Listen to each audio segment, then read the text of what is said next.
बोला लाली लोगरा पर बैठा और छोड़ के नथनी और पाँव के पैरी ते घर पर आ बैठा जानता और खूबसूरती ला देख के एक चीज ले सकत हो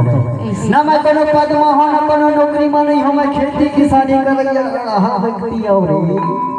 एखर लगा के हो जानता का कहते ना दूर बले देहरानी एक डब्बा गुड़ा मुहम्मदा बेबरमा एक कट्टा बीड़ी